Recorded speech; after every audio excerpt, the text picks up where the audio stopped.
अस्सलाम वालेकुम। I hope everyone is fine. Students, आज का जो हमारा टॉपिक है that is thin film interference.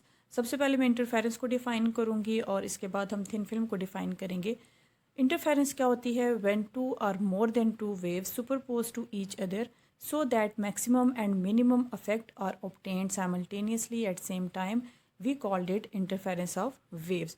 यानी कि जो इंटरफेरेंस का फिनोमेना होता है, इसमें क्या होती हैं, वेव्स ओवरलैप करती हैं या सुपरपोज करती हैं।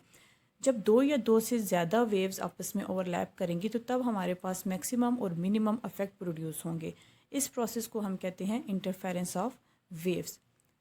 टाइप्स ऑफ इंटरफेरेंस, अब किस तरह से या कितने तरीक़ों से वेव्स जो है वो इंटरफेयर कर सकती हैं। पहली है आपके पास constructive interference and second one is the destructive interference. Students, constructive interference क्या होती है? When a wave made in such a way that a maximum effect is obtained, we called it constructive interference. यानी कि जब wave इस तरह से superpose करें कि हमारे पास जो अफेक्ट है वो मैक्सिमम आए, तो तब हम उसे कहते हैं कि ये कंस्ट्रक्टिव इंटरफेरेंस होगी। स्टूडेंट, जिस तरह आप इस फिगर के अंदर देख सकते हैं कि यहाँ पे दो वेव्स शो की गई हैं, एक ब्लू कलर में है और एक ग्रीन कलर में है, और ये वेव इस तरह से इंटरफेयर कर रही हैं कि इन दोनों वेव के क्रस्ट और ट्रफ जो है वो आपस में मैच कर रहे हैं। यानी कि क्रस्ट क्रस्ट के साथ और ट्रफ जो है वो ट्रफ के साथ ओवरलैप कर रहा है, और एज अ रिज़ल्ट ये जो आपके पास एक पिंक कलर में वेव दिखाई दी है, ये आपके पास जो है इसका रिजल्टेंट है। यानी कि जब कंस्ट्रक्टिव इंटरफेरेंस होगी तो आपके पास जो वेव है इसका एम्पलीट्यूड इंक्रीज़ कर जाएगा। यहाँ पे भी आप इसका रिजल्टेंट जो है वो देख सकते हैं। और कंस्ट्रक्टिव इंटरफेरेंस के लिए ये मस्ट है कि ये दोनों वेव्स जो हैं वो इन फेज़ होनी चाहिए। और किसी भी वेव के अंदर जो क्रस्ट होता है वो अपर पोर्शन होता है, जिस तरह से ये आपके पास क्रस्ट है, और ये जो डाउनवर्ड पोर्शन है ये हमारे पास ट्रफ होगा। स्टूडेंट्स, इसके बाद है डिस्ट्रक्टिव इंटरफेरेंस, और destructive interference is defined as when in a certain region waves mix in such a way that minimum effect is obtained, we called it destructive interference. यानी किसी सर्टेन रीजन के अंदर waves अगर इस तरह से overlap करें कि एज अ रिज़ल्ट हमारे पास जो है वो मिनिमम इफेक्ट प्रोड्यूस हो, तो तब डिस्ट्रक्टिव इंटरफेरेंस होगी। जिस तरह से आप फिगर के अंदर देख सकते हैं कि यहाँ पे दो वेव्स हैं, एक ब्लू वेव है और एक ग्रीन वेव है। अब यहाँ पे देखें, जो ग्रीन वेव का क्रस्ट है वो ब्लू वेव के ट्रफ के साथ मिल रहा है, तो एज अ रिज़ल्ट क्या होगा, आपके पास एक स्टैंडिंग वेव प्रोड्यूस हो जाएगी। स्टैंडिंग वेव क्या होती है आपके पास के यहाँ पे हम कहेंगे कि मिनिमम इफेक्ट प्रोड्यूस होगा। अब देखें, एक वेव का अगर क्रस्ट है और दूसरे के ट्रफ के साथ जाके ओवरलैप करता है, तो क्रस्ट और ट्रफ जो है अगर वो सेम एम्पलीट्यूड के हैं तो तब ये एक दूसरे को कैंसिल कर देंगे, और एज अ रिज़ल्ट आपके पास मिनिमम इफेक्ट प्रोड्यूस होगा। स्टूडेंट्स, जब हम लेते हैं मोनोक्रोमेटिक लाइट, और मोनोक्रोमेटिक लाइट की अगर हम जो है वो इंटरफेरेंस चेक करें तो उसमें हमारे पास डार्क एंड ब्राइट फ्रिंजेस आती हैं। तो जहाँ पे आपके पास ब्राइट फ्रिंज बनती है तो वहाँ पे कंस्ट्रक्टिव इंटरफेरेंस हो रही होती है, यानी कि एक वेव का क्रस्ट जो है वो दूसरी वेव के क्रस्ट के साथ मिल रहा होता है, और एक का ट्रफ जो है वो दूसरी के ट्रफ के साथ। लेकिन जहाँ पे आपके पास डार्क फ्रिंज आती है, डार्क फ्रिंज के अंदर जो है वो आपके पास जो डार्क एरिया होगा वहाँ पे डिस्ट्रक्टिव इंटरफेरेंस है। डिस्ट्रक्टिव इंटरफेरेंस का क्या मतलब है कि एक वेव का क्रस्ट जो है वो दूसरी वेव के ट्रफ के साथ मिल रहा है, और एज अ रिज़ल्ट आपके पास जो है वो डार्क एंड ब्राइट फ्रिंजेस आती हैं इन केस जब आप मोनोक्रोमेटिक सोर्स को लेते हो। इसके बाद हम डिफ़ाइन करते हैं थिन फिल्म को। Thin film is defined as a transparent medium whose thickness is comparable with wavelength of light. एक ऐसा ट्रांसपेरेंट मीडियम कि जिसकी थिकनेस जो होती है वो कंपेरेबल होती है with the wavelength of light, यानी कि जितनी हम लाइट की वेवलेंथ ले रहे होते हैं उसके कंपेरेबल जो है वो उस मीडियम की थिकनेस होगी। स्टूडेंट्स, पहले हमने इंटरफेरेंस को डिफ़ाइन किया, फिर हमने थिन फिल्म को डिस्कस किया। अब हम देखते हैं कि थिन फिल्म इंटरफेरेंस होता क्या है। तो thin film interference is a common occurrence that happens in our everyday lives. For instant, you must have notice some rainbow colour reflection in a pool of water on the side of the road or in a bubble. This observable effect is known as thin film interference. Students, thin film interference का जो phenomena है इसे हम अपनी daily life में experience करते रहते हैं। फॉर एग्जांपल, अगर हम देखें, अगर हम साबुन का बबल बनाते हैं तो उस बबल के ऊपर भी हमें कलर्स नज़र आ रहे होते हैं, या फिर अगर पानी की एक लेयर है तो पानी के ऊपर जो एक ऑयल की लेयर आ जाती है तो वहाँ पे भी हमें कलर्स शो हो रहे होते हैं, जिस तरह से आपको इस फिगर के अंदर दिखाया गया है। तो स्टूडेंट, ये जो अफेक्ट प्रोड्यूस हो रहे होते हैं ये एक्चुअली थिन फिल्म इंटरफेरेंस का फिनोमेना होता है। नेक्स्ट हम देखेंगे कि किस तरह से जो है हमारे पास ये कलर्स नज़र आते हैं या किस तरह से हम इसको विजुअलाइज कर सकते हैं। तो thin film interference is the phenomena that is a result of light wave being reflected off two surface that are at a distance comparable to its wavelength. Thin film interference का जो phenomena होता है, इस phenomena के अंदर जो light wave है ये दो सरफेसेस से रिफ्लेक्ट बैक होती है। और यहाँ पे हमने पहले भी बात की थी थिन फिल्म के अंदर कि आपके पास जो मीडियम होता है उस मीडियम की जो थिकनेस होती है वो कंपेरेबल होती है to the wavelength of the light. When light waves that reflect off the top and bottom surface interfere with one another we see different coloured patterns.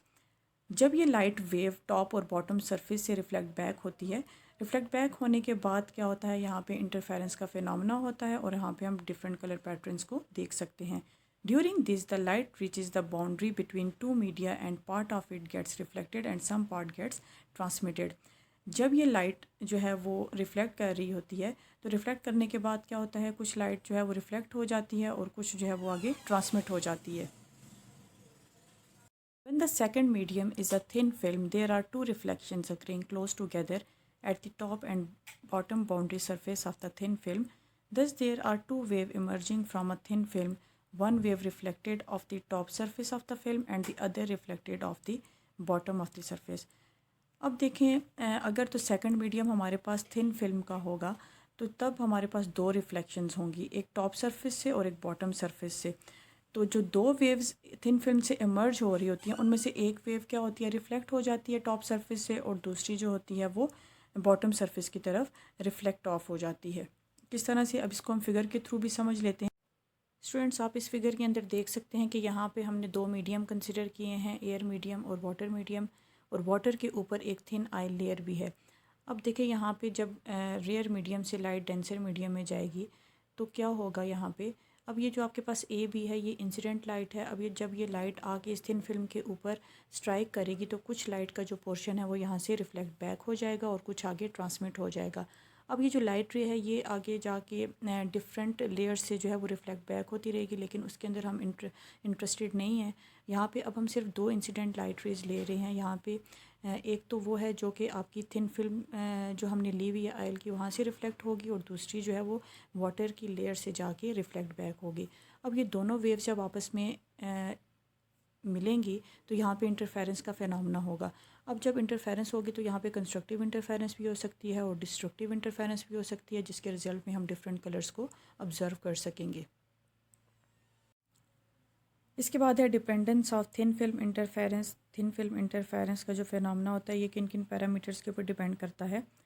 First है wavelength and angle of the incident light, यानी कि कितनी wavelength की light हम use कर रहे हैं और कितने एंगल के ऊपर लाइट को जो है वो इंसिडेंट करवाया जा रहा है। अब देखें जो वाइट लाइट होती है, वाइट लाइट भी 7 कलर से मिलके बनी हुई होती है और हर एक कलर की जो है वो अपनी वेवलेंथ होती है, तो ये डिपेंड करता है वेवलेंथ के ऊपर भी। सेकंड है थिकनेस ऑफ द फिल्म, यानी कि कितनी थिकनेस है फिल्म की। अगर हम ऑयल की कंसिडर कर रहे हैं तो उसकी डिफरेंट होगी, अगर हम सोप की कंसिडर करते हैं तो वो भी डिफरेंट होगी। थर्ड पॉइंट है reflective indices of the material on either side of the film, यानी कि उस मटेरियल के ऊपर भी डिपेंड करेगी जिसके ऊपर हम फिल्म को कंसिडर कर रहे हैं।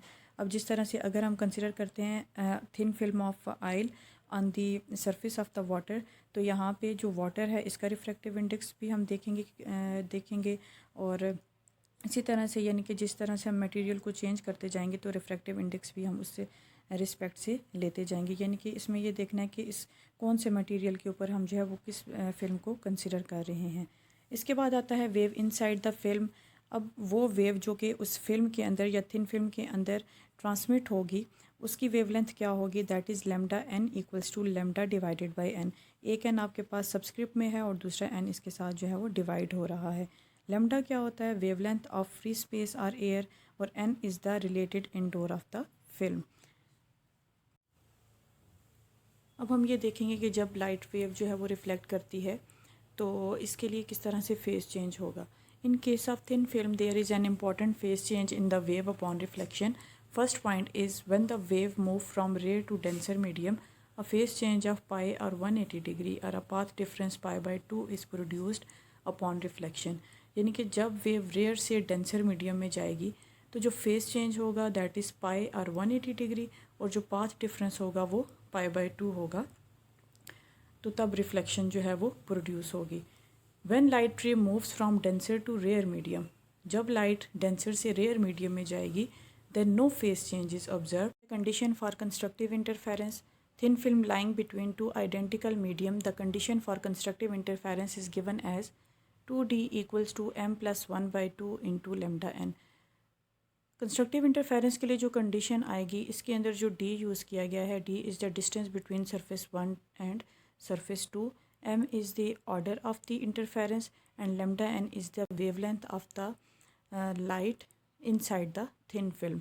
तो यहाँ पे जो लैम्डा एन है इसको हमने रिप्लेस कर दिया है लैम्डा ओवर एन के साथ, और यहाँ पे जो कंस्ट्रक्टिव इंटरफेरेंस के लिए आपके पास वैल्यू आएगी that is 2dn equals to m plus 1 by 2 into lambda, और m की जो वैल्यूज़ होंगी that is 0 1 2 3 up to so on.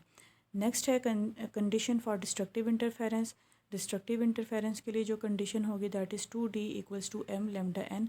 यहाँ पे जो लैम्डा n है यहाँ पे n सबस्क्रिप्ट में है, और लैम्डा n की वैल्यू हमें पता है दैट इज़ लैम्डा बाई 2.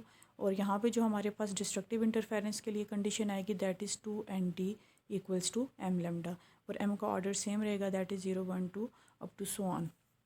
तो स्टूडेंट ये था आज का हमारा lecture. I hope it is clear to everyone. If you have any question you can ask.